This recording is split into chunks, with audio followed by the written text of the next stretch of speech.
నమో బ్రహ్మాదిభ్యో బ్రహ్మ విద్యా సంప్రదాయకర్తృభ్యో వంశ ఋషిభ్యో మహద్భ్యో నమో గురుభ్యః.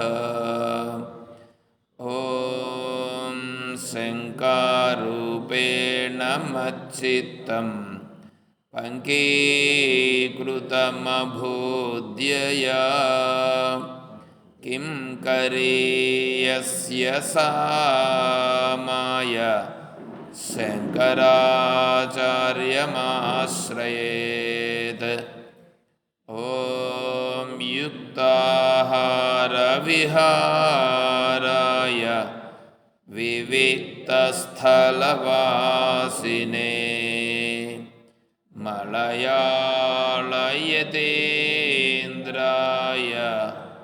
బ్రహ్మనిష్ఠాయ తే నమః. ఓం సర్వమంగళమాంగళ్యే శివే సర్వార్థసాధికే శరణ్యే త్ర్యంబకే దేవి నారాయణి నమోస్తుతే.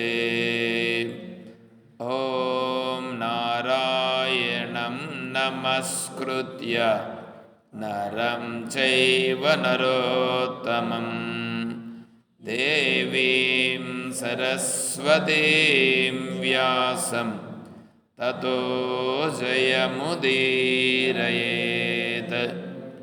ఓం సహనా భవతు సహనౌ భునక్తు సహ వీర్యం కరవావహై తేజస్వినావధీతమస్తు మా విద్విషావహై.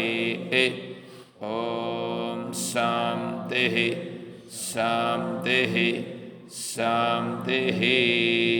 హరి ఓం తత్సద్. శ్రీ గురుభ్యో నమః. పరిపూర్ణ పరబ్రహ్మస్వరూపులకు ప్రియాత్మ బంధువులారా, ఓం.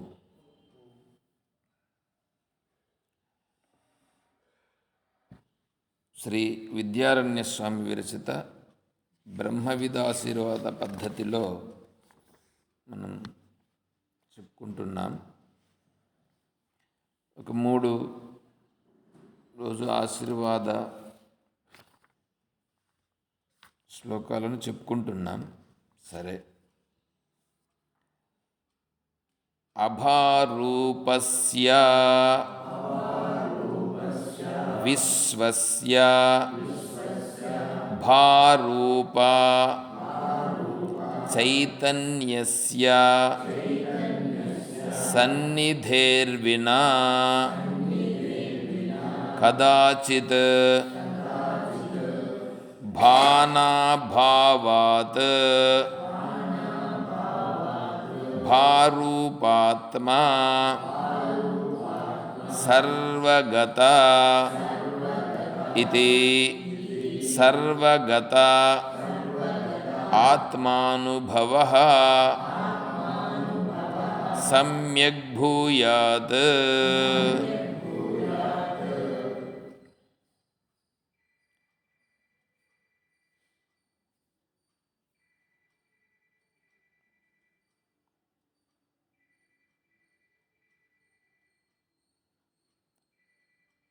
అభారూపస్య విశ్వస్య భారూప చైతన్యస్య సన్నిధేర్వినా కదాచిత్ భానాభావాద్ భారూపాత్మ సర్వగతః ఇది సర్వగతాత్మానుభవ సమ్యక్ భూయాత్.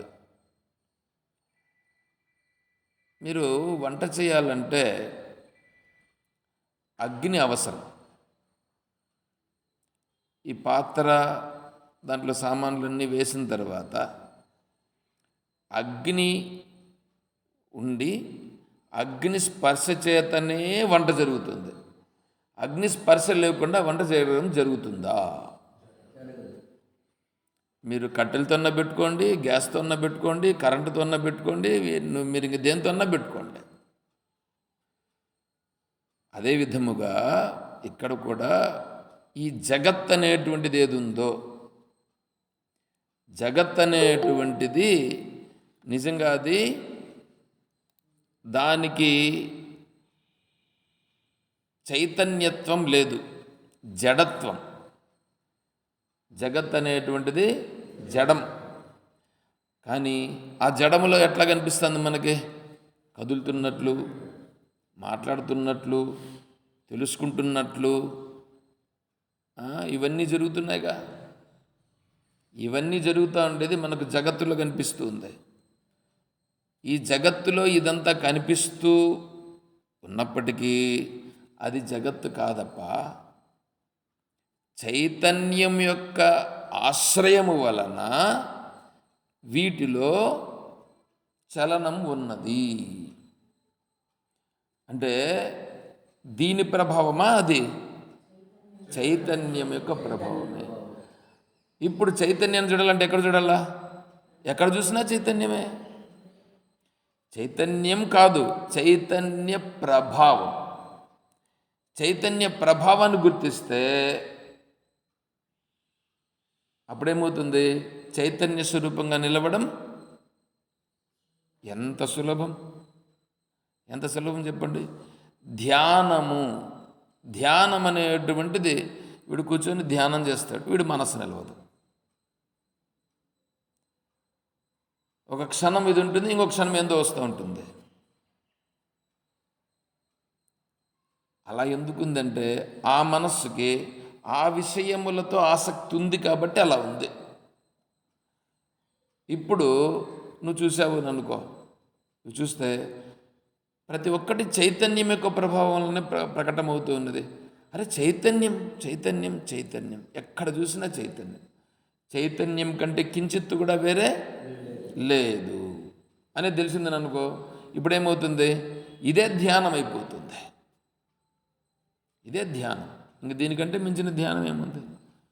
ఎవరితో వ్యవహారం చేస్తున్నాం? చైతన్యంతో వ్యవహారం చేస్తున్నాం. చూడండి ధ్యానం ఎట్లయిపోయిందో. ఇది సహజత్వ స్థితి అనేది వస్తుంది. ఇది సహజత్వ స్థితిలో సర్వగతాత్మానుభవ, సర్వము ఉండేటువంటిది ఆత్మస్వరూపమే అని, ఆ ఆత్మస్వరూపమే నేనని సమ్యక్ భూయాత్, చాలా స్పష్టంగా నాకు దృఢము కావాలని భగవంతుణ్ణి ప్రార్థిస్తున్నాను అని ఇక్కడ మన ప్రార్థన. ఆచార్యుల వారు నీకు ఈ స్థితిని నీకు దృఢమగుగాక అని ఆచార్యుల వారు ఆశీర్వదిస్తున్నారు. తర్వాత అసత్ జడ దుఃఖ ఆత్మ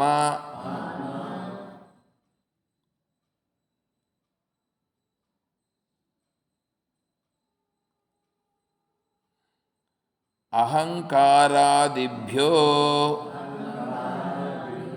విలక్షణతయా ప్రాతికూల్యేన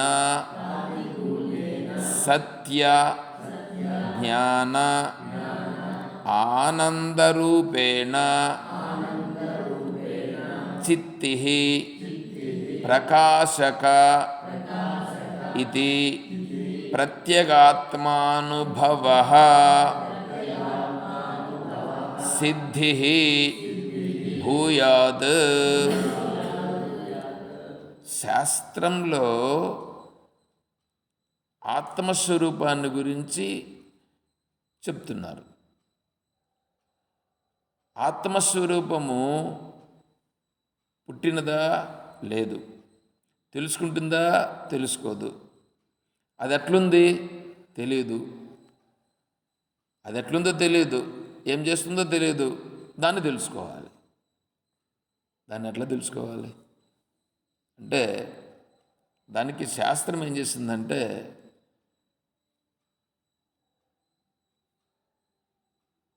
తటస్థ లక్షణమని, స్వరూప లక్షణమని రెండింటిని చెప్పింది. తటస్థ లక్షణం, స్వరూప లక్షణం. ఇప్పుడు ఒకతను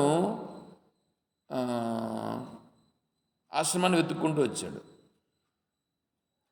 వెతుక్కుంటూ వస్తే అతను ఏం చేశాడంటే ఎవరినో అడిగాడు, బస్ స్టాండ్లో దిగి, ఆ ఆశ్రమం ఎక్కడండి అని అడిగాడు. ఏ ఆశ్రమం అని అన్నాడు. చెప్పినారు సుజ్ఞానంద ఆశ్రమం అని అన్నారు. అప్పుడు ఆయన ఏం చెప్తాడు, అక్కడ ఉండేవాడు వచ్చి చూపిస్తాడా? ఏం చెప్తాడు? డైరెక్షన్ చెప్తాడు. నువ్వు నేరుగా పో, అక్కడ గాంధీ బొమ్మ వస్తుంది, అక్కడ లెఫ్ట్లో తిరుగు, పోస్ట్ ఆఫీస్ వస్తుంది, ఇంకా ముందుకెళ్ళు, అక్కడ ముందుకెళ్ళామంటే ఉర్దూ స్కూల్ వస్తుంది, దానికి ముందరనే ఉంటుంది, అదే ఆశ్రమం అని చెప్తాడు. సరే ఆయన వెతుక్కుంటూ వచ్చాడు, దీని దగ్గరికి వచ్చేసాడు. ఎక్కడికి? గాంధీ బొమ్మ దగ్గరికి వచ్చాడు. అటు నుంచి తిరిగాడు, పోస్ట్ ఆఫీస్ కనిపించింది. ఇక్కడ ఉర్దూ స్కూల్ గురించి చూస్తూ ఉన్నాడు. చూస్తూ ఉంటే ఆయనకు కనిపించలా. అట్లా ఒక రోడ్డు ఉంది, ఈడ ఒక రోడ్డు ఒకటి ఉంది, ఏందో అర్థం కాలేదు. సరే అప్పుడు ఏం చేశాడంటే అక్కడుండే ఆయన ఎవడో కనిపిస్తే అడిగాడు. ఆయన ఇట్లా అట్లా చూశాడు. ఆయన ఏదో పని మంది పోతున్నాడు. ఆయన ఏం చేస్తుంటే అప్పుడు చూస్తేనే ఇక్కడ ఒక ఆర్చ్ ఒకటి ఉంది. ఈ ఆర్చ్ పైన ఒక కాకి కూర్చొని ఉంది. ఆర్చ్ పైన కాకి కూర్చొని ఉంది. ఇట్రా అన్నాడు. వస్తే అట్లా చూడు అన్నాడు. అక్కడ కాకి కనిపిస్తూ ఉంది అన్నాడు. కనిపిస్తుంది అన్నాడు. కాకి కనిపిస్తుందా? కనిపిస్తుంది. ఆ కాకి కూర్చొని ఉందే, అదే ఆశ్రమం పో అన్నాడు. అంటే ఇప్పుడు ఏమైంది? అతనికి ఏం కనిపించింది? ఇప్పుడు కాకి కనిపించింది, అదే అక్కడ ఉన్నదే ఆశ్రమం. చెప్పినట్లయిందా? ఇప్పుడు ఆయన ఆశ్రమానికి దారి చూపించినాడా? చూపించలేదా? చూపించినాడు. ఏం చూపించినాడు? కాకిని చూపించాడు. కాకిని చూపిస్తే ఆశ్రమాన్ని చూపించినట్లా?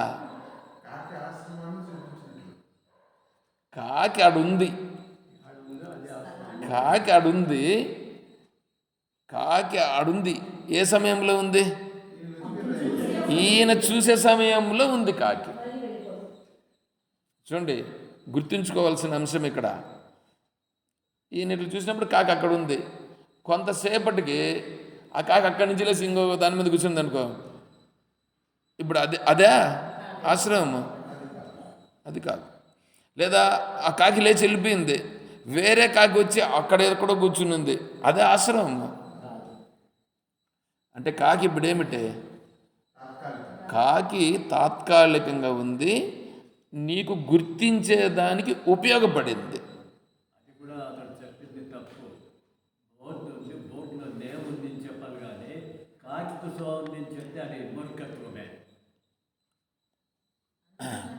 అక్కడికి వచ్చిన తర్వాత వాడికి బోర్డు కనిపిస్తుంది, ఆ బోర్డుకు మళ్ళీ రాసి ఉంటాడు, మళ్ళీ నువ్వు గుర్తిస్తావు. చెప్పినోడే ఉండని, కానీ ఆ బోర్డు కనిపించదు కదా వాడికి. మొదట్లో వాడు అక్కడ పోస్ట్ ఆఫీస్ దగ్గర నుంచి చూస్తే బోర్డు కనిపిస్తుందా? బోర్డు కనిపించదు. అక్కడేదో ఉంది, అక్కడ ఉన్నది కదా.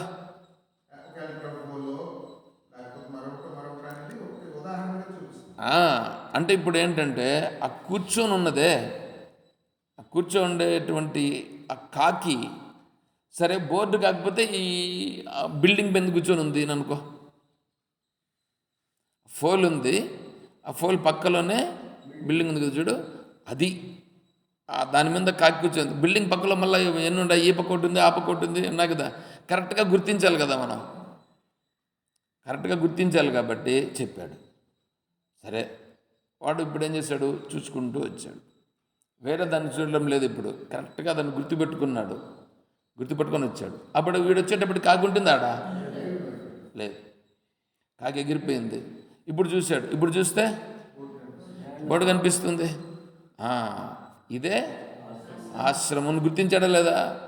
ఇదే ఆశ్రమం గుర్తించాడు, కానీ ఆ బోర్డు ఆశ్రమం, ఆ బోర్డు ఆశ్రమాన్ని చూపిస్తుంది. ఆ బోర్డు కింద దూరి లోపలికి వస్తాడు, అప్పుడు ఓ ఇది ఆశ్రమము అని గుర్తించినాడా? అవునా? ఇప్పుడు ఆత్మస్వరూపమును గుర్తించుట. ఈ జగత్ అనేది ఉందే, ఈ జగత్ అనేది కాకి, ఈ జగత్ అనేది కాకి. కాకి ఆ బోర్డు మీద కూర్చున్నట్లుగా ఈ జగత్ అనేటువంటిది ఉంది. జగత్ ఎప్పుడు ఉంటుంది? కాకి ఎంతసేపు ఉంటుంది? కాసేపు ఉంటుంది, పోతుంది. ఈ జగత్ అనేది సత్యమైనది కాదు. ఈ బోర్డు అనేటువంటిది అక్కడ ఉంది. బోర్డు కూడా సత్యమా? బోర్డు కూడా గుర్తించేదానికి ఉపయోగపడుతుంది. కాకి ఆ సమయంలో కూర్చొనింది, కాకి లేచిపోయింది. ఆ బోర్డులో సుజ్ఞానానంద ఆశ్రమం అనేటువంటి పేరు దాంట్లో రాసుండారు. ఇప్పుడు అక్కడికి వచ్చిన తర్వాత ఇది సుజ్ఞానంద ఆశ్రమం అని గుర్తించేశాడు కదా. ఇప్పుడు అంటే ఏమైంది? సుజ్ఞానానంద ఆశ్రమం అనేటువంటిది ఏది ఉందో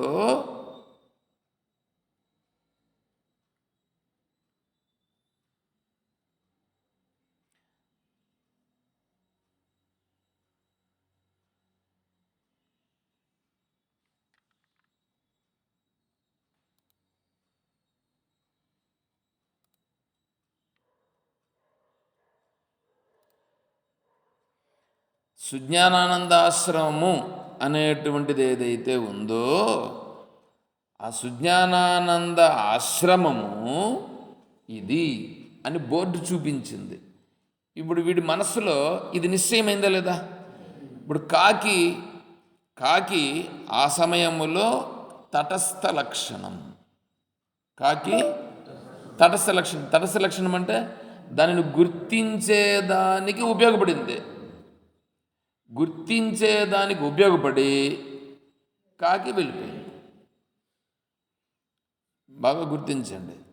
తరువాత ఈ బోర్డు గుర్తించేదానికి ఉపయోగపడింది.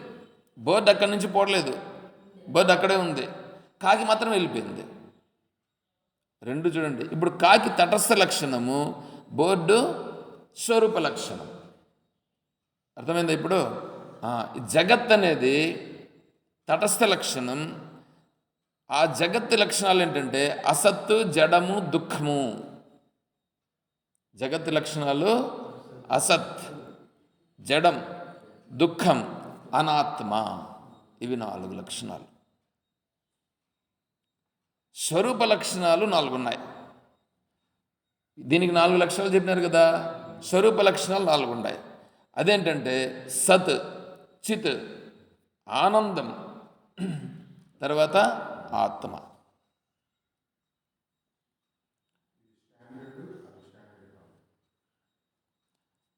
ఇవి రెండు కూడా స్టాండర్డ్ కాదు. లోపలికి వచ్చేసాడు. లోపలికి వచ్చేసి ఇక్కడ కూర్చున్నాడు. ఇప్పుడు బోర్డు ఉందా, కాకి ఉందా? బోర్డు లేదు, కాకి లేదు. గుర్తించేదానికి ఇవి 2 లక్షణాలు. అర్థమైందా? ఇక్కడ అది చెప్తున్నారు. ప్రత్యేగాత్మస్వరూపం.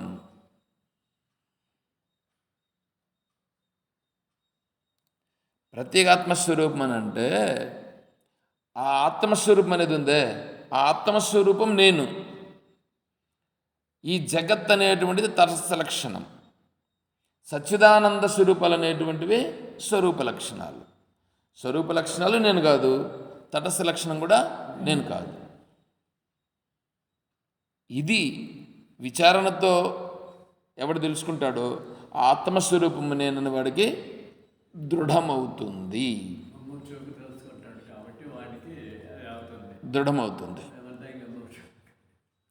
అందరూ ముముక్షులు కాబట్టే మనం ఇక్కడ కూర్చొని ఉన్నాం. అవును, మనమందరూ ముముక్షులు కాబట్టి ఇక్కడ కూర్చున్నాం. లేకపోతే మనం ఇక్కడ ఎందుకు కూర్చుంటాం? ముముక్షులే. ఇది ఈ రూపంగా నాకు దృఢముగాక అని భగవంతుని ప్రార్థిస్తున్నాం. ఆచార్యుల వారు నాయన నీకు ఇటువంటి ప్రత్యేగాత్మానుభవము నీకు కలుగుగాక అని వారు కూడా ఆశీర్వదిస్తున్నారు. ఏమండి, ఆత్మస్వరూపాన్ని గురించి ఇంత విచారం చేసి ఇట్లా చెప్తుంటే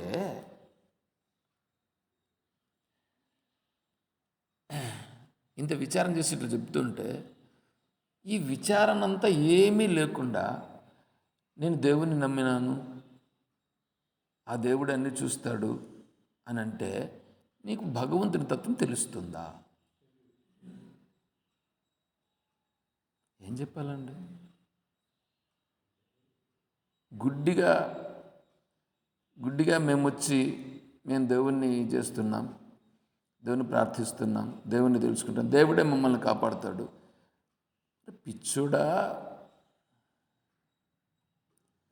ముముక్షు అనేటువంటి వాళ్ళు మొన్న చెప్పడం ప్రారంభించా. ధర్మం అనేటువంటి విషయాల గురించి చెప్పేటప్పుడు ఆశ్రమాస్ త్రివిధ హీన మధ్యమ ఉత్కృష్ట దృష్టయ. ఆశ్రమాస్ త్రివిధ హీన మధ్యమ ఉత్కృష్ట దృష్టయ. చూడండి, హీనము, మధ్యము, ఉత్కృష్టమని మూడు. వాడు బ్రహ్మచారి కావచ్చు, గృహస్థుడు కావచ్చు, వానప్రస్థుడు కావచ్చు, సన్యాసి కావచ్చు. వీటిల్లో మూడు కేటగిరీలు ఉంటాయి. వాడు హీనంగా ఉన్నాడా, మధ్యమంగా ఉన్నాడా, ఉత్కృష్టుడుగా ఉన్నాడా. ఉపాసనోపదిష్ఠేయం తదర్థమనుకంపయ. వాళ్ళు భగవంతుణ్ణి తెలిసిన విధానం వేరుంటుంది. నాకు ఒక డౌట్ ఉండేది, ఏమంటే చతుర్విధా భజంతే మాం జనాః సుకృతినో అర్జున ఆర్థో జిజ్ఞాసురర్థార్థి జ్ఞానీచ భరతర్షభ. ఏమంటే ఇప్పుడు చతుర్విధ భజంతే మాం, నలుగురు భక్తులు నన్ను భజిస్తారు అని అన్నాడు భగవంతుడు. నలుగురు ఎవరెవరు? ఆర్థుడు, జిజ్ఞాసు, అర్థార్థి, జ్ఞాని. ఏమండి? ఆర్థో జిజ్ఞాసు అర్థార్థి జ్ఞానీచ భరతర్షభ అని చెప్పి మళ్ళీ ఏమన్నాడు? తేషాం జ్ఞాని నిత్యయుక్త ఏకభక్తిర్విశిష్యతే ప్రియో హి జ్ఞానినోత్యర్థం అహం సచ మమ ప్రియ. ఆయనంటే నాకు ఇష్టము, నేనంటే ఆయనకి ఇష్టమని అన్నాడు. మిగతా వాళ్ళని ఏం చెప్పినట్లయింది? మిగతా వాళ్ళంతా అంత అని చెప్పినట్లు కాలేదు. ఇప్పుడు జ్ఞాని భక్తుడా కాదా? జ్ఞాని భక్తుడైతే భగవంతుని ఏ విధంగా ప్రార్థిస్తాడు? ఈడ భక్తుడు అన్నాడు. ఇప్పుడు భక్తుడైతే అప్పుడు భక్తి అనేది ఒకటి ఉంటుంది కదా. అప్పుడు భక్తి అనేది ఒకటి ఉన్నప్పుడు భగవంతుడు వేరే, ఈయన వేరే అవుతాడు కదా. ఇప్పుడు ఎలా ఉంటుంది? దీనికి ఎలా చెప్తారు? జ్ఞాని అంటే ఏమవుతాడు? ఆత్మస్వరూపం తెలుసు. మరి ఆయన భక్తుడు ఎట్లా అవుతాడు?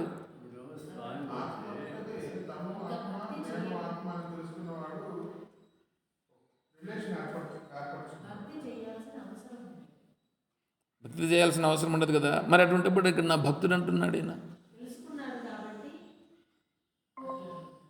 మీరేమన్నారు?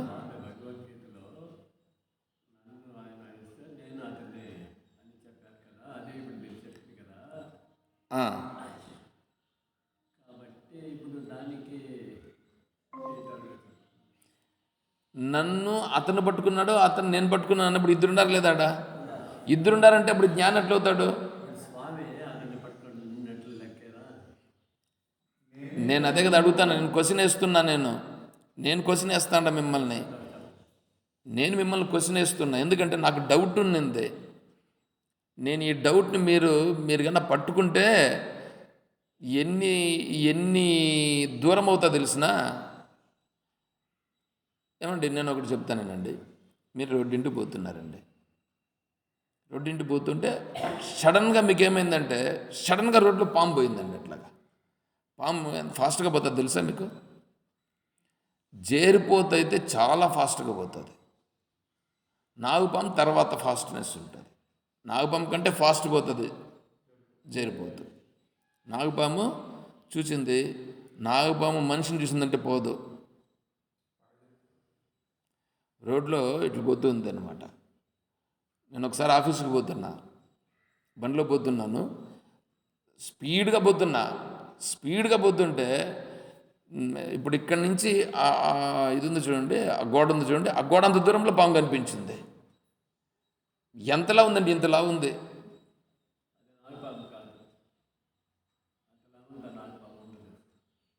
సరే ఏదో ఒకటి. ఇప్పుడు నేను వెళ్ళిపోవాలన్నా నిలపాలనా?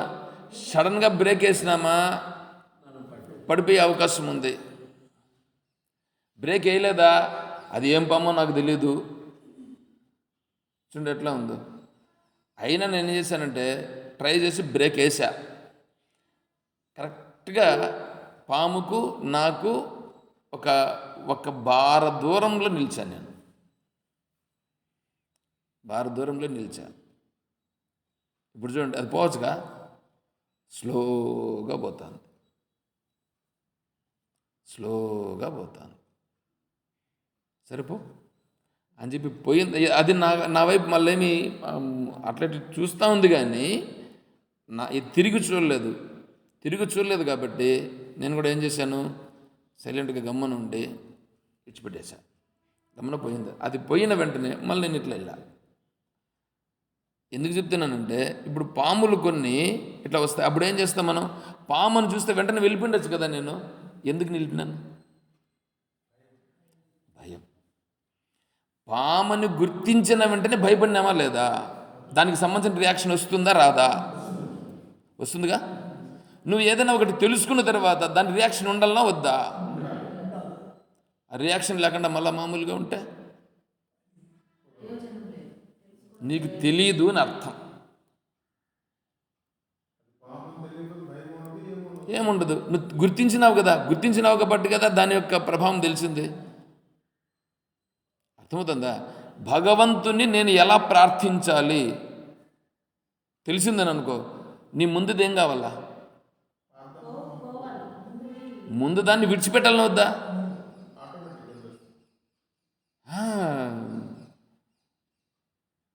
ఎట్లండి విడిచిపెడతాం?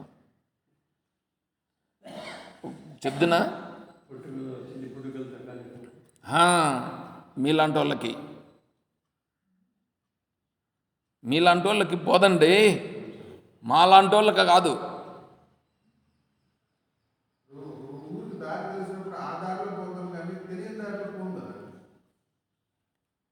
మీకు ఎంతమంది కూతుర్లు? మీకే కదా. కూతురు నీ దగ్గర పెరిగిందా లేదా? ఎంతకాలం పెరిగిందా? 18 సంవత్సరాలు నీతో పాటుగా పెరిగిందిగా, నీ దగ్గర పెరిగిందిగా. నిన్ను ఇచ్చిపెట్టిపోయిందా లేదా? ఎందుకు? ఏంది ధర్మం?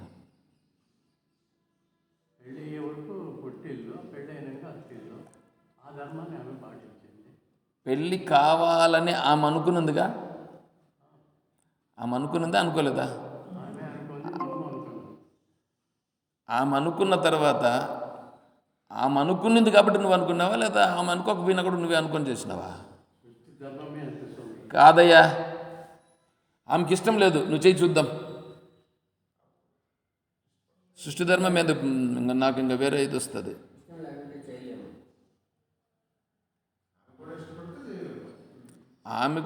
ఆమె మనస్సులో కూడా పెండ్లి అనేది ఉంటేనే నువ్వు చేస్తావు. ఏదో ఒక సంబంధం చేయొచ్చు, పెండ్లి చేసుకోవాలని నువ్వు ఉంటేనే చేస్తావు, కానీ నాకు పెండ్లి చేసుకోవాలని లేదు అని అంటే నువ్వు చేస్తావా?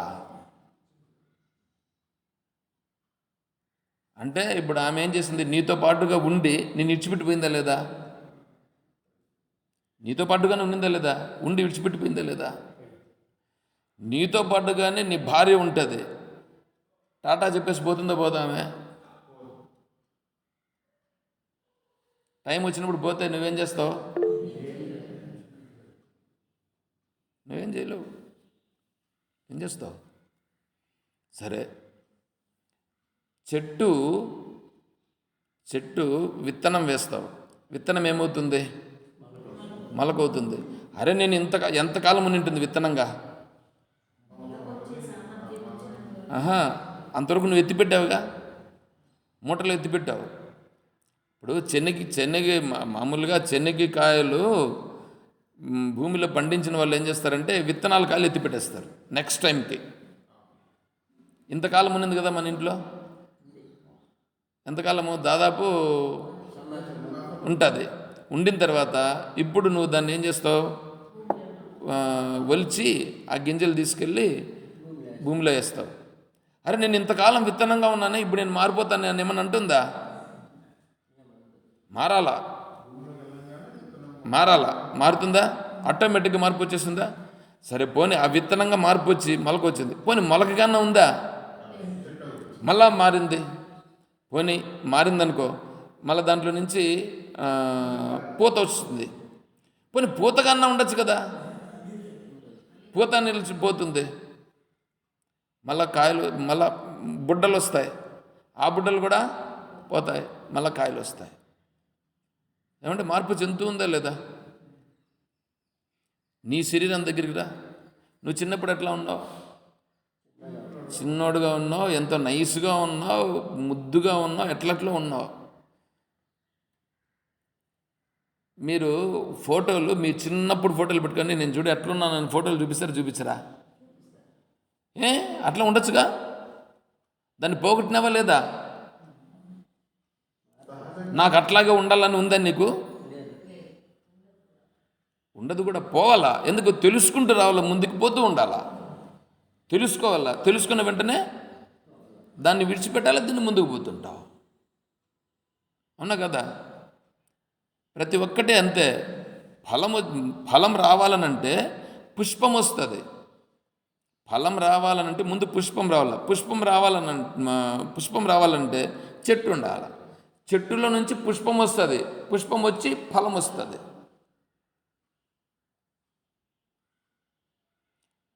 పుష్పం అనేటువంటిది నీకు వస్తేనే కాయ వస్తుంది. చూడండి, పుష్పం రాకుండా కాయ వస్తుందా? ఎక్కడన్నా చూసుకో. పోనీ పుష్పం వచ్చిన తర్వాత పుష్పంగా అట్లాగే ఉందా? లేదు, మారిపోయి కాయ వచ్చింది, పిందె. ఆ పిందె మళ్ళా మారిపోయి కాయ అవుతుంది, కాయ మళ్ళా ఫలం అవుతుంది. అంటే ఒకటొకటి ఏమవుతున్నాయి? మారిపోతున్నాయి లేదా? పరివర్తన చెందుతున్నాయి లేదా? కదా. ఇప్పుడు మనం కూడా ఏం కావాలా? నేను ఎంతో కాలం నుంచి నేను సంపాదించి పెట్టుకుని ఉన్నా, ఏంటేంటో సంపాదించి పెట్టుకొని ఉన్నా. నా బుద్ధిలో కూడా భగవంతునికి సంబంధించినటువంటి భావాలన్నీ ఏంటేంటో సంపాదించి పెట్టుకుని ఉండా. ఇప్పుడు నువ్వు తెలుసుకుంటున్నావు. ఇవి తెలుసుకుంటూ ఉంటే అవన్నీ ఏం కావాలా? ఎంత అజ్ఞానంలో ఉన్నాను నేను ఇంతవరకు అని వాటన్నింటిని ఏం చేయాలి? చిన్నగా వాటిని గురించి చూసి తనంతట తనకే నవ్వు వస్తుంది. నవ్వు రావాలా, వస్తుంది కూడా. నేను ఇట్లున్నానా అని నవ్వు వస్తుంది. అట్లాగని దాన్ని పట్టుకొని కూర్చుంటే ఏమవుతావు?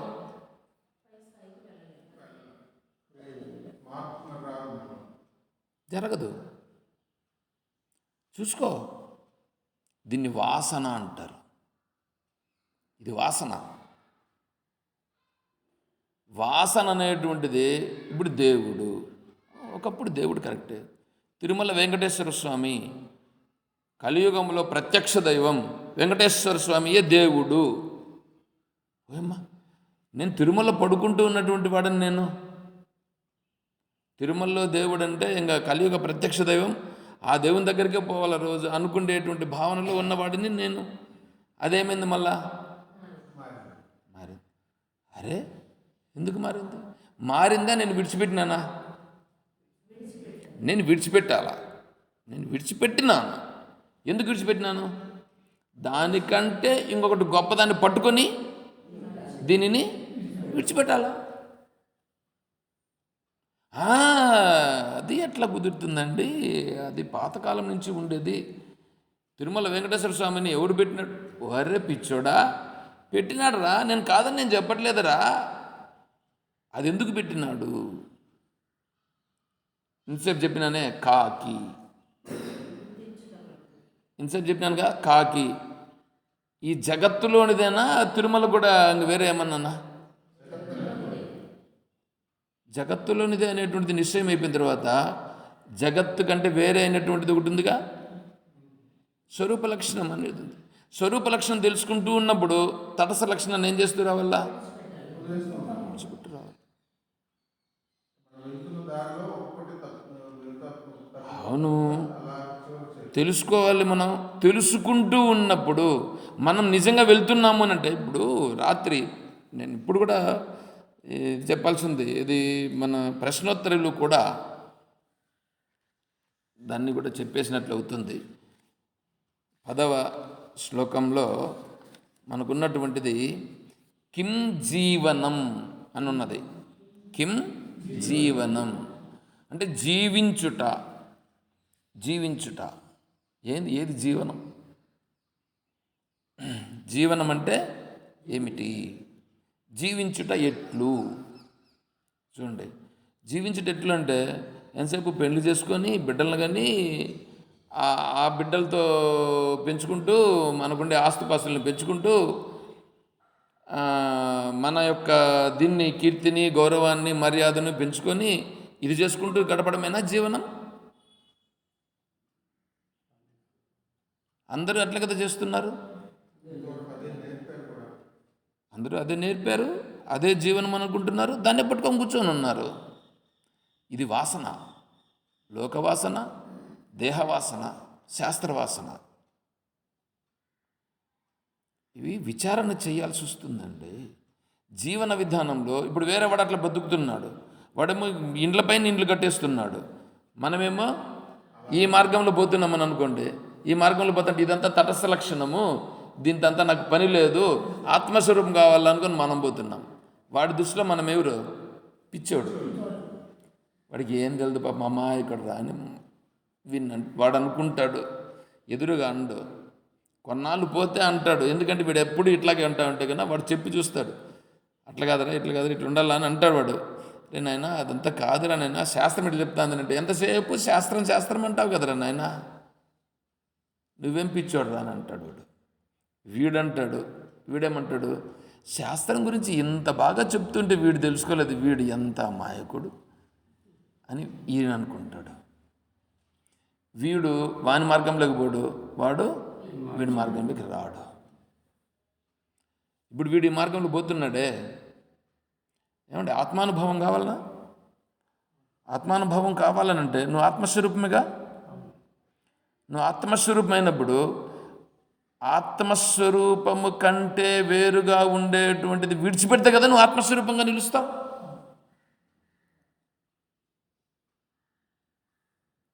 అర్థమవుతుందా? ఇప్పుడు నువ్వు ఉండే ప్రదేశంలో ఏమేమి ఉంది? ఆత్మస్వరూపం ఉందా? అహంకారం ఉందా? బుద్ధి ఉందా? చిత్తం ఉందా? మనస్సు ఉందా? ప్రాణం ఉందా? జ్ఞానేంద్రియాలు ఉన్నాయా? కర్మేంద్రియాలు ఉన్నాయా? శరీరం ఉందా? ఇన్ని ఉన్నాయి, ఇడిన్ని ఉన్నాయి. నువ్వేమంటున్నావు? నేను ఆత్మస్వరూపం అని అంటున్నావు. నీకు ఆత్మస్వరూపం తెలియాలంటే ఏం కావాలా? ఇవన్నీ ఉన్నాయి కదా, వీటన్నింటిని దాటుకొని పోతే కదా నీకు ఆత్మస్వరూపం అనేది తెలుస్తుంది. వీటన్నింటిని దాటుకొని పోకుండా నేను ముందరనే కూర్చొని, శరీరం దగ్గరనే కూర్చొని, నేనేదో దేవుని దగ్గర ఇట్లా సాంబ్రాం గడ్డలు తిప్పుకుంటా, లేకపోతే ఆయన ఇట్లా చెప్పినాడు అట్లా చెప్పినాడు అనుకొని చేసుకుంటే ఉండు. ఎవడు వద్దుంటున్నాడు? మాకేమైనా నష్టమా?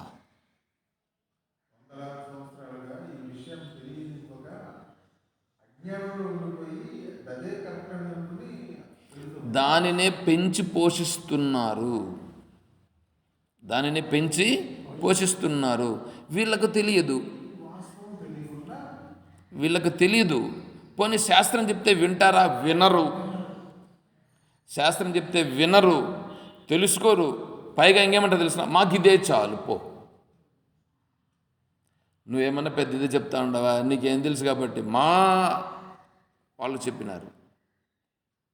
మనం ఏం చేయాలి? అయ్యా నువ్వు చెప్తా ఉండవు కరెక్ట్, నీకు ఒక బుక్ ఉంది కదా, భగవద్గీత ఉంది కదా, ఆ భగవద్గీతను పట్టుకొని చూడయ్యా. మీ వాళ్ళు చెప్పింది కరెక్టా కాదా, నీకు కూడా బుద్ధిని ఉపయోగించయ్యా, చూడయ్యానంటే మాకు అక్కర్లేదు, మాకు అదే చాలు.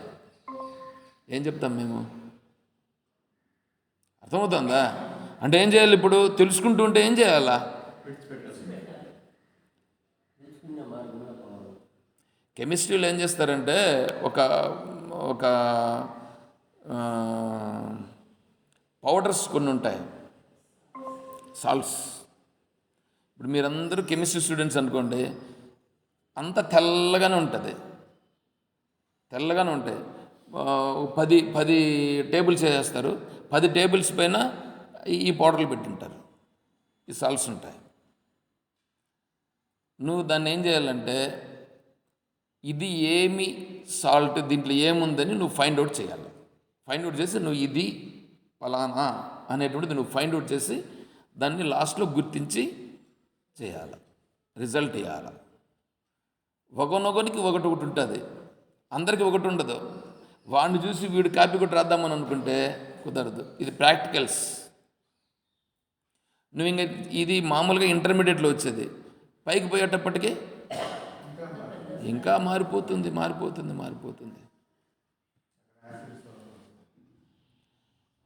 ఇప్పుడు ఆటం బాంబు ఉంది.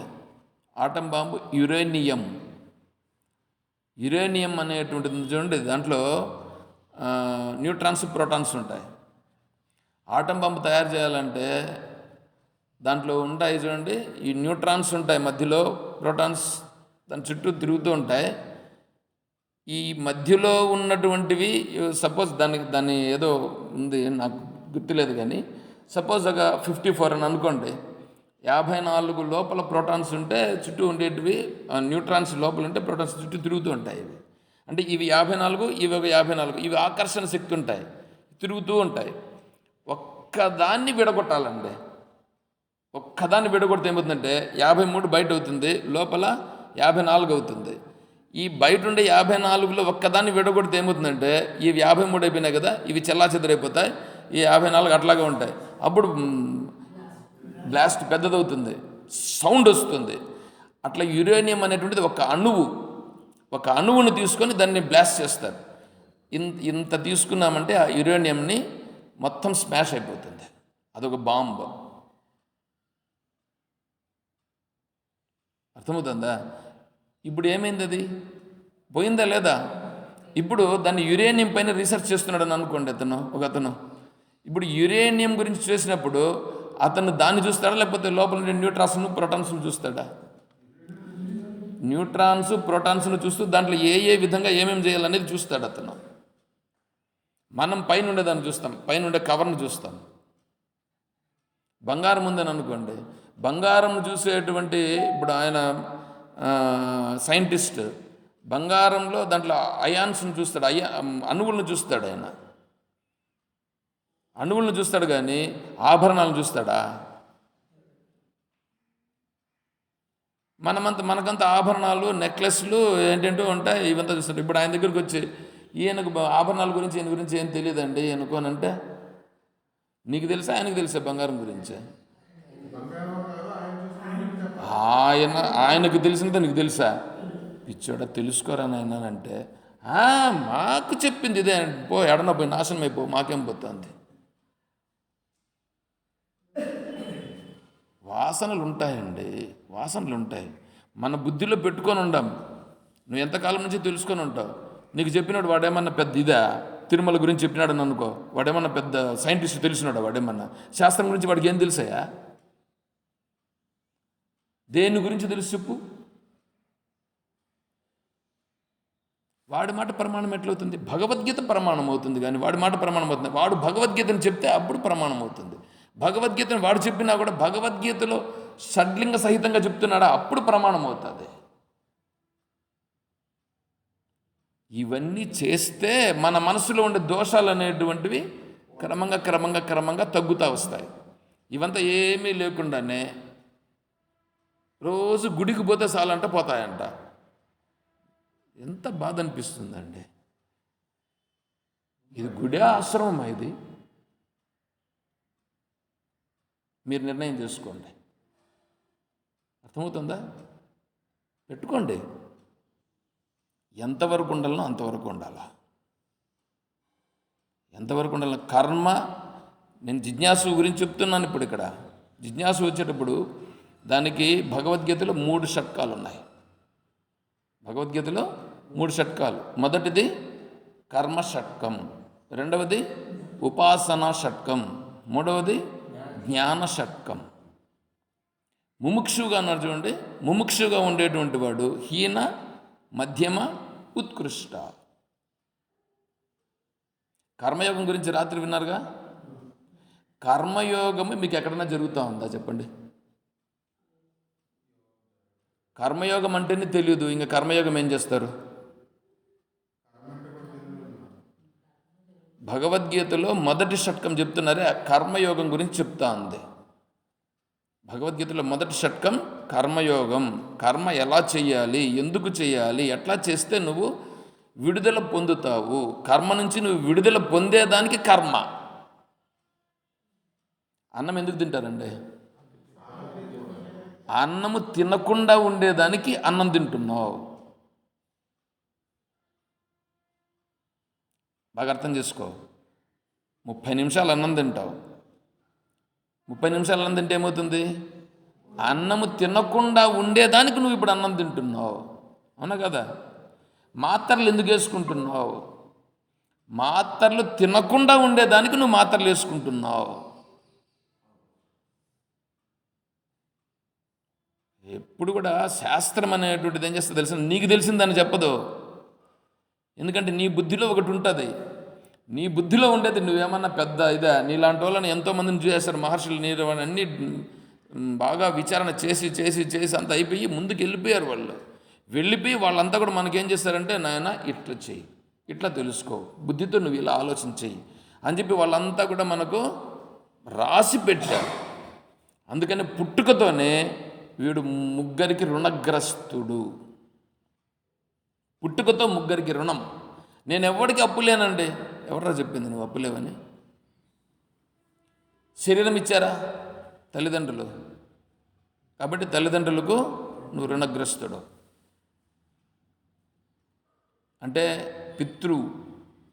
పితృరూపంగా నువ్వు రుణం. కాబట్టి పితృదేవతారాధన చేసి తీరాలి. పితృదేవతారాధన చేసి తీరాలి. ఎందుకు? నీకు శరీరం ఇచ్చింది ఎవరు? నువ్వు ఎంతటి నువ్వు తెచ్చుకున్నావా? వాళ్ళు లేకపోతే ఎట్లా వస్తుంది నీకు? కాబట్టి పితృదేవతారాధన. తర్వాత నువ్వు ఇక్కడ వచ్చిన తర్వాత నువ్వు బ్రతికేదానికి నీకు గాలి, వెలుతురు, ఆహారం ఇవంతా ఎవరు పెట్టారు? ఈశ్వరుడు. ఈశ్వరుడు నీకు పెట్టాడుగా. కాబట్టి ఈశ్వరునికి నువ్వు రుణగ్రస్తుడవు. తర్వాత నువ్వు ఎలా ఆలోచించాలి, నువ్వు ఎలా ఆలోచించి నీ జీవనాన్ని కొనసాగించాలి అనేటువంటి దాన్ని మహర్షులు ఆల్రెడీ వాళ్ళంతా కూడా ఏం చేశారు? వాళ్ళ మార్గములో ముందుకు వెళ్ళి వెళ్ళి వెళ్ళి వెళ్ళి పాపం ఆలోచన చేసి తంటాలు పడి వాళ్ళు ఏదో గుర్తించినారు. ఇది నిజమైనటువంటి స్థితిని గుర్తించినారు. దానిని మనకు నువ్వు మళ్ళీ అంత పరిశ్రమ చెయ్యొద్దు నాయనా అని చెప్పి వాళ్ళు ఏం చేశారు? ఆల్రెడీ పెట్టారు. ఇప్పుడు చూడండి, ఇప్పుడు ఈ బిల్డింగ్ని కట్టాలని అనుకోండి. ఈ పైన ఉండేటువంటి దాన్ని ఎత్తి పెట్టాలంటే, పైన పెట్టాలంటే ముందు ఏం చేసేవాళ్ళు? దీన్ని పట్టుకొని లేపి అంత ఎత్తేవాళ్ళు, పెట్టేవాళ్ళు. ఇప్పుడు క్రేన్ దేనిపైన పనిచేస్తుంది? ఎట్లా పనిచేస్తుంది? ఎవరు కనిపెట్టారు క్రేన్? ఎవరో ఒకటి కనుక్కున్నాడుగా. నేను ఈ మధ్యలో అంటే మా ఊర్లో వెంకటేశ్వర స్వామి గుడి ఉంది. వెంకటేశ్వర స్వామి గుడి ముందర ధ్వజస్తంభం నాటుతున్నారు. ఆ ధ్వజస్తంభము తెప్పించినారు. ఒక 54 అడుగులు ఉంది. సరే, దానిని ఏం చేస్తున్నారంటే క్రేన్ పెట్టి దాన్ని క్రేన్కు కట్టి లేపుతున్నారు. సరే, నేను కూడా ఆ టయానికి అక్కడికి పోయాను. పోతే మాకు సైన్స్ మాస్టర్ ఉండేవాడు. సైన్స్ మాస్టర్ కొడుకు దాన్ని ఇప్పుడు ధ్వజస్తంభం ఏర్పాటు చేసేదానికి డబ్బులు ఆయన సహాయం చేశాడంట. అందుకని ఈ సైన్స్ మాస్టర్ని పిలిచారు అక్కడ. దానికి దాన్ని కూర్చొని పెట్టి పూజలు చేపించి ఏదో చేశారు. సరే, నేను వెళ్ళితేనే మా సార్తో మాట్లాడాను, సైన్స్ సార్తో. మాట్లాడిన తర్వాత, చూడండి సార్, సైన్స్ ఎంత డెవలప్ అయిందో మనకి. సైన్స్ ఇంత డెవలప్ అయింది కాబట్టి చాలా సునాయాసంగా మనం దీన్ని బట్టి లేపేస్తున్నాం సార్ అంటే, పాస్కల్ సూత్రం అండి. పాస్కల్ అనేవాడు కనుక్కున్నాడు కాబట్టి సింపుల్గా చూడు దాన్ని మనం లేపేస్తున్నాం. నేను వేరే ఏదో చెప్పా, అంటే పాస్కల్ అనేది కాకుండా నేను వేరే ఏదో సూత్రం చెప్తే, నువ్వు ఎక్కడున్నావు? నువ్వు పాస్కల్ సూత్రం అయ్యా అది. అంటే ఆయన పాస్కల్ అని ఆయన కనుక్కున్నాడు, దీన్ని ఎలా లేపాలనేటువంటిది దాన్ని సింపుల్గా ఇలా లేపేస్తున్నాం. అంటే సైన్స్ అనేది డెవలప్ అయింది కదా, సైన్స్తో లేపేసావుగా ఇప్పుడు. లేపేశారా లేదా అండి? ఎంత సింపుల్గా లేస్తుంది అది. అంటే ముందు నేను ఇట్లా ఉన్నాను, ఈ విధంగానే చేస్తున్నాము కాబట్టి ముందు మా పెద్దోళ్ళందరూ దీన్ని చేతులతోనే పట్టి లేపేవాళ్ళు అని అనుకుని చేతులతో పట్టుకొని లేపితే ఏమవుతారు? అవుతారా? ఎంత ప్రాబ్లం అవుతుంది చెప్పండి. కాబట్టి ఈ సైంటిస్ట్ దాన్ని కనుక్కున్నాడా లేదా? సైంటిస్ట్ కనుక్కున్నటువంటి జ్ఞానాన్ని మళ్ళీ వీళ్ళు ఇప్పుడు నేను మళ్ళీ దాన్ని కనుక్కుంటాను అని ఇప్పుడు వీడు అంటాడా? దాన్ని ఉపయోగించుకో చాలు.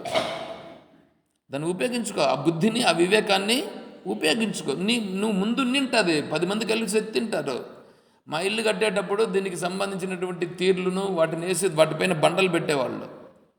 ఇప్పుడు ఇక్కడ కూడా ముందర కూడా తీర్లు వేశారు. ఇప్పుడు ఇది కూడా తీరులాగానే వేసి ఇది ఏదో మోల్డ్ వేసింటారు.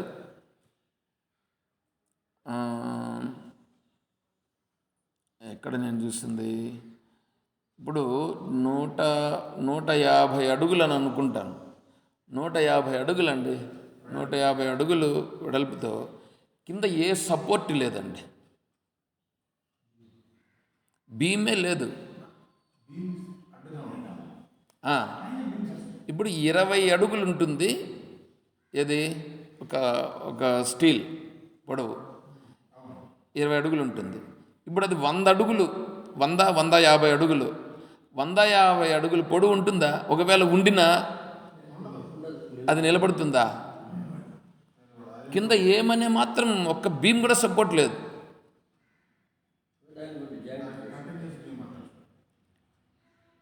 ఆ కంటిన్యూషన్ ఏదో వేశారు. ఇప్పుడు అన్ని అడుగులు నీకు ఒకే ఇదన్నమాట, ఒకే హాల్ అట్లా నిలబెట్టున్నారంటే అది గిన్నిస్ బుక్లో ఎక్కిందని రాశారు ముందర.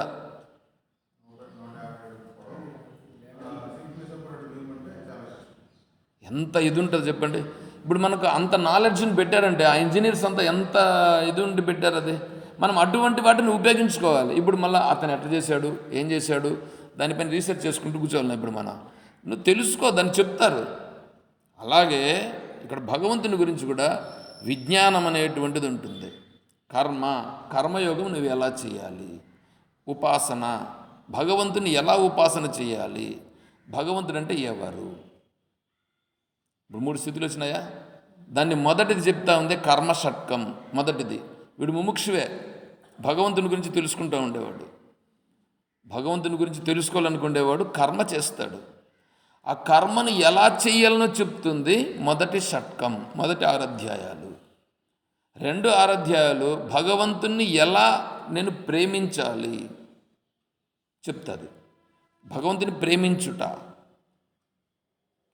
3వ షట్కంలో భగవంతుడు ఎవరు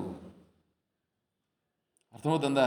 ఇది జ్ఞాని అంటే మొదటి మెట్టు 2వ మెట్టు దాటుకొని 3వ మెట్టులోకి వచ్చి 3వ మెట్టును కూడా దాటుకున్న తర్వాత 18వ అధ్యాయంలో మోక్ష సన్యాస యోగం. ఇప్పుడు నాకు మోక్షం కూడా అక్కరలేదు.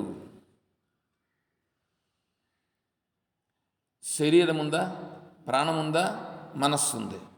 శరీరము తమోగుణాత్మకం, ప్రాణము రజోగుణాత్మకం, మనస్సు సత్వగుణాత్మకం.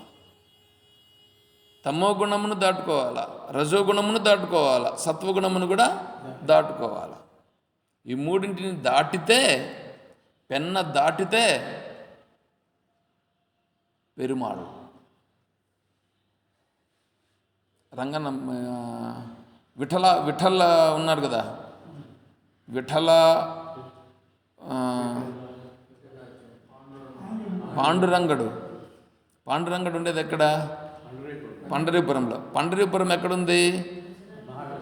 ఎక్కడో ఉంది. అక్కడ ముందర పెరుమాళ్, అది పెరుమాళ్ అంటారు విఠలుని, రంగనాథుణ్ణి. అందుకని పెన్నా నది ఉందట అక్కడ, చంద్రభాగా నది. ఆ నది దాటితే దేవస్థానం, అవునా? అందుకని దానికి వీళ్ళు ఏం పెట్టారంటే, ఇప్పుడు ఏందో చెప్పానే, పెన్న దాటితే పెరుమాళ్, పెన్న దాటితే పెరుమాళ్. పెన్న అంటే అక్కడ ఈ నది, ఈ నదిని దాటితే పెరుమాళ్. ఈ నదిని దాటకుండా పోతే అక్కడనే ఉంటుంది. అలాగే ఈ 3 ఉన్నాయే, ఈ మూడింటిని దాటితే పెరుమాళ్. ఈ మూడింటిని ఏ మూడవే? శరీరము కింద, మొదట శరీరం కింద నుంచి పైకి పోవాలా. శరీరం, ప్రాణం, మనస్. శరీరం తమోగుణం, ప్రాణం రజోగుణం, మనస్ సత్వగుణం. 14వ అధ్యాయం గుణత్రయ విభాగ యోగం.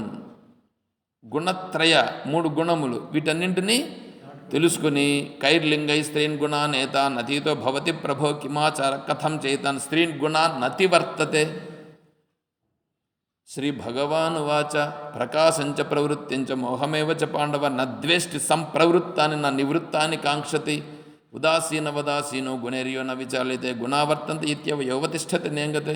ఈ గుణాతీతుడు, గుణాతీతుని గురించి మళ్ళీ అక్కడ వస్తుంది. నేను శరీరంలోనే పట్టుకొని ఉంటాను, శరీరంతోనే ఉంటాను, నేను శరీరంతోనే పోతాను అంటే పోండి, మాకేం పోతుంది, తెలుసుకోండి.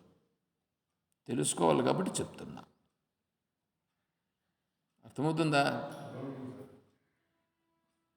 మనకుంటాయండి. మన పెద్దోళ్ళందరూ, మీకు ఇంతకుముందు ఒకటి చెప్పాను చూడండి, వాళ్ళు ఏం చేశారు, పితృదేవత ఆరాధన అంటే ఆ రోజు ఏం చేసామంటే వాళ్ళ ఇంట్లో పిల్లి ఉంటే ఆ పిల్లిని కింద మూసిపెట్టి, గంప తెచ్చి మూసిపెట్టి పితృదేవత ఆరాధన చేసేవాళ్ళు. ఎందుకంటే ఆ పిల్లి దేంట్లో ప్రతి దాంట్లో మూతి పెడుతుంది అది. అందుకని ముందు వాళ్ళ ఇంట్లో పిల్లి ఉంది కాబట్టి ఏం చేశారు, పిల్లిని మూసిపెట్టి, గంప కింద మూసిపెట్టి ఏదో చేస్తూ ఉంటారు. ఇప్పుడు వీళ్ళ ఇంట్లో పిల్లి లేదు,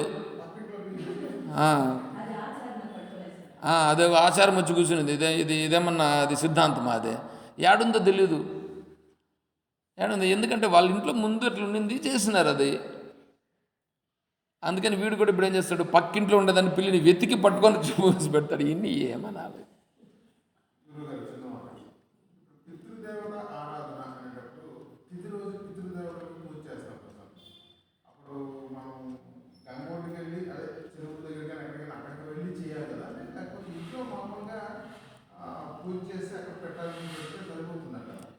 ఇప్పుడు ఫస్ట్ ఇయర్ మాత్రము అక్కడికి వెళ్ళి చేస్తాం. తర్వాత మీరు అక్కడికి వెళ్ళాల్సిన అవసరం లేదు.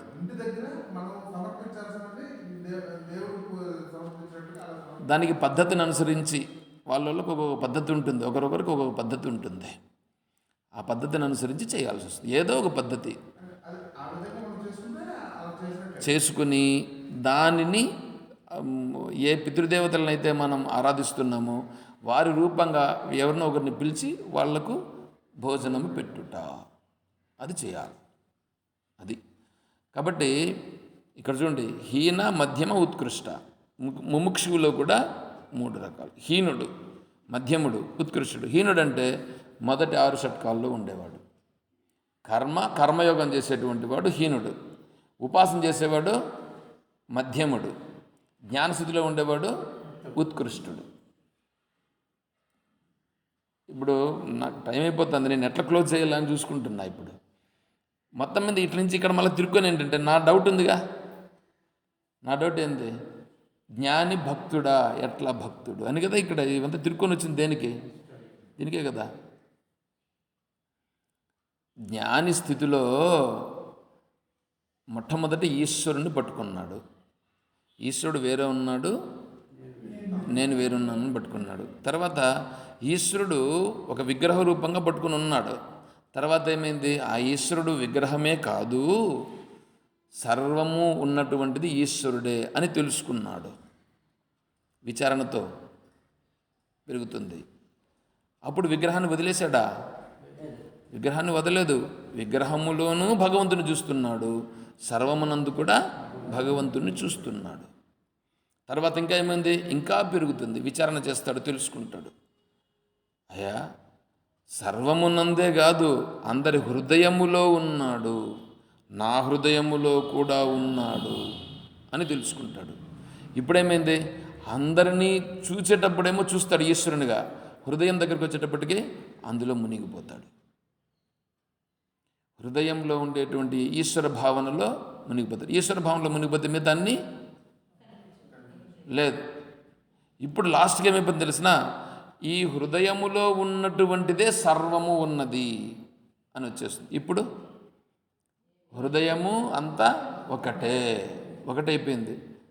ఇతను జ్ఞాని, ఇతనే భగవంతుడు, ఇతనే జ్ఞాని, జ్ఞానియే భగవంతుడు, భగవంతుడే జ్ఞాని. ఇంకా అతనికి ఇతనికి ఏం తేడా ఉంది చూసారా? అది రావాలి. అది నిజమైనటువంటి జ్ఞానస్థితి. సరేనా? చాలు. మనము అది ప్రత్యేగాత్మ అని ఇక్కడ కూడా చెప్పారు. కాబట్టి మనము ఆ స్థితిని పొందుట కొరకు ప్రయత్నం చేద్దాం. అటువంటి స్థితిని గీతాచార్యుల వారు, అదేవిధంగా సద్గురువు మనకు అనుగ్రహించి రక్షించుగాక. ఓ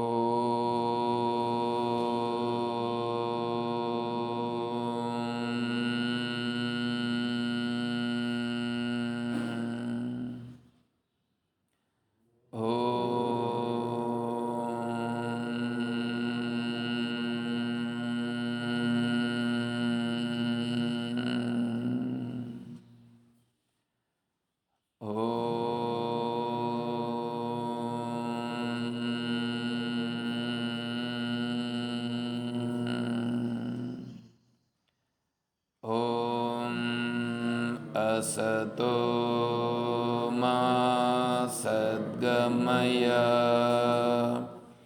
ॐ तमसो मा ज्योतिर्गमय, ॐ मृत्योर्मा अमृतं गमय, ॐ शान्तिः शान्तिः शान्तिः। हरिः ॐ तत्सत्। ॐ सर्वं श्री सद्गुरुचरणारविन्दार्पणमस्तु। ॐ जय बोलो श्री कृष्ण परमात्मा की जय, बोलो गीता माता की जय, बोलो भक्त मंडली की। हर नमः पार्वती पतये। जय सीताराम। हरिः ॐ तत्सत्। ॐ हरिः ॐ।